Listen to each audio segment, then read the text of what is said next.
Hey, yeah, it's Huck. And I am just sitting here watching All In with Chris Hayes. It's Tuesday evening, about 25 after 8. And I just wanted to check in with you because I know it's been a few weeks since I've posted anything. And I kind of feel a little guilty. I know I was, I don't know, I was a little overwrought, a little concerned more than usual when I got out of the hospital. Because the results of the stress test and the things that showed up in the scan and my lungs and all of that. And I still don't have a definitive answer on any of that, by the way. I'm scheduled to come in and see my pulmonologist here next week on the 23rd. So hopefully, hopefully I will be told that there's nothing immediately to worry about. That's my goal, or that's my sincerest hope.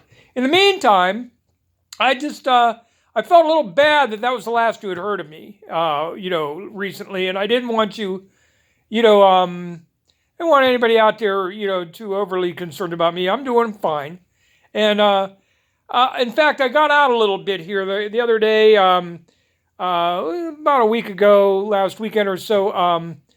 Our congressman here in northeastern Ohio is a fellow by the name of Tim Ryan, and Tim Ryan is one of 3 or 4 Democrats who threw their hat into the ring and officially launched their presidential campaigns. Now, I have, me and Tim Ryan go way back. I was a reporter for the Tribune Chronicle in Warren, Ohio, when he first ran for office. No, in fact, I think I was the editor of my hometown paper, which was a weekly. At any rate, at that time, this was the first time he ran for office. He was running for Jim Traficant seat. Jim Traficant had been basically thrown out of office. And at any rate, he was running for that seat along with a bunch of other folks. And Tim Ryan was basically fresh out of college, and he had been a high school football star at Warren JFK Catholic School. He'd been born in Niles here, which is, about 7 or 8 miles from my hometown. And at any rate, I got the opportunity, because of my job with the newspaper, to interview both Tim Ryan and I think I believe there were 7 candidates that were running for the Democratic nomination to represent this, at that point, was the 17th congressional district at the time in Ohio. And be honest with you, this variety of candidates kind of ran the gamut of people who had extensive experience, at least, within the district. One of the people that was running, I believe, was James Traficant's chief of staff. There was, I thought the Democratic Party should have gotten behind and endorsed a woman by the name of Darlene St. George. She had was probably the longest serving and most experienced Democrat in the field. She was at the time, I think, a township trustee or the township administrator for one of the 2 largest townships in Ohio, Howland Township, which is adjacent to Niles and also adjacent to the city of Warren. But at any rate, so I was a little surprised that the Democratic Party locally gave their official endorsement to Tim Ryan. And at any rate, so I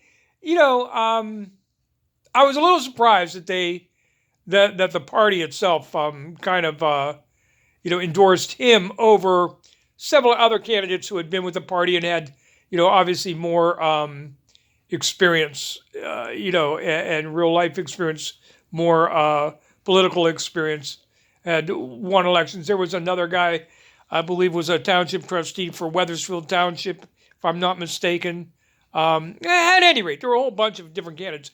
But Tim Ryan got the nomination largely on the fact that the local Democratic Party got behind him and gave him their endorsement. And in the 17th district as now, we're decidedly a Democratic district. So whoever was going to get the Democratic win the Democratic primary was going to win in the fall. And Tim Ryan has now held on to that seat, I think 6 consecutive terms, if I'm not mistaken. So he's been in office, I don't know, 10 or 12 years or something like that. At any rate, my opinion of Tim Ryan has actually improved over that period of time. It's not that I ever had anything against him, but I think he has grown in the office, and I thought in many ways he's improved both as a candidate and as a congressman over that time. And it's still not to say that I agree with him on 100% of things. I think in some ways, I think he caters a little bit too much to, I don't know, some of the folks. But I think he, for instance, he was a card-carrying member of the NRA, and he was pro-life, maybe because of his Catholic upbringing, for a good portion of his tenure as congressman. And only, I think since the Barack Obama administration here, in the last maybe 4 or 6 years or so, has he, changed his position on those things. And I think he found that he had to if he was going to move into a leadership position within the Democratic Party and challenge, as he has tried to challenge Nancy Pelosi, and now, of course, to run for national office. At any rate, my friend Dustin and I went out to downtown Youngstown Federal Plaza, where he had his launch, rally. There were, I don't know, I think they estimated maybe 500 people in the crowd, including the mayors of Youngstown, Akron, and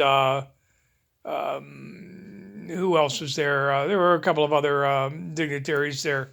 Jim Tressel, the former Buckeye football coach and now president of Youngstown University, was in attendance. And although they didn't announce him, so I'm not sure that he was in any way endorsing Tim Ryan, but he was there.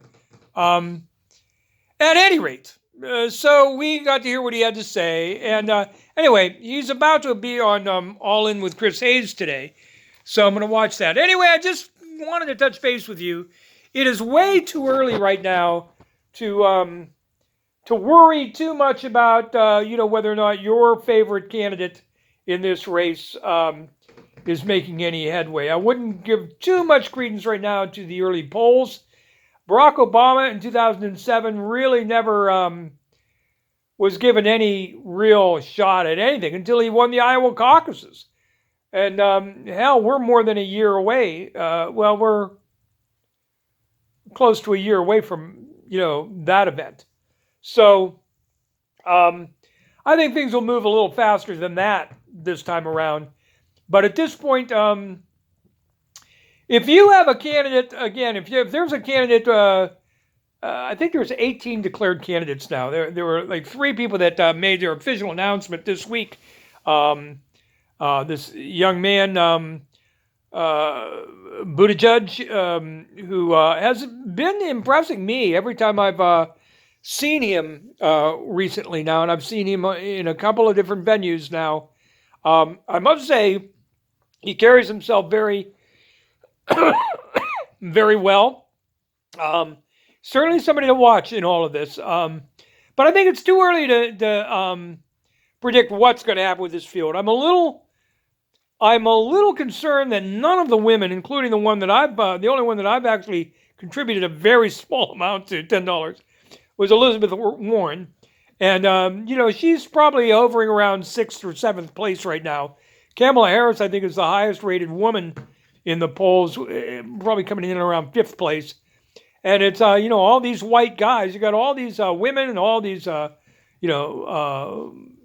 pretty diverse field. Juan Castro, Kamala Harris. You've got Cory Booker. You've got a number of a diversified field, and yet it's the older white men that seem to be dominating, or at least white men that seem to be at the top of the polls right now. But I think it's early. The only thing that we can do at this point to have any impact on this, because basically the polls are reflecting what the media is presenting, and media has its own reasons for doing what they do and how they do it, but there's not a lot of name recognition yet for a number of these candidates. We haven't heard anything on some of these candidates who are really struggling to get any oxygen, in this early going. So the thing that we individually can do probably to help them out a little bit would be to, make a small, even a couple of dollars. Send $1 to your, to any candidate that you would like to hear a little bit more from. They are going to look at the number of individual donors. If any candidate has like 65,000 donors, it's going to earn them a spot on the debate stage in the early going. That, or I think having something like over 1% in the polls. And out of 18 declared candidates, that's not including Biden, who hasn't officially declared, I'd say there's 10 of them that are probably struggling to make either of those thresholds. So, so if you want to see Castro, or you want to see Gillibrand, or you want to see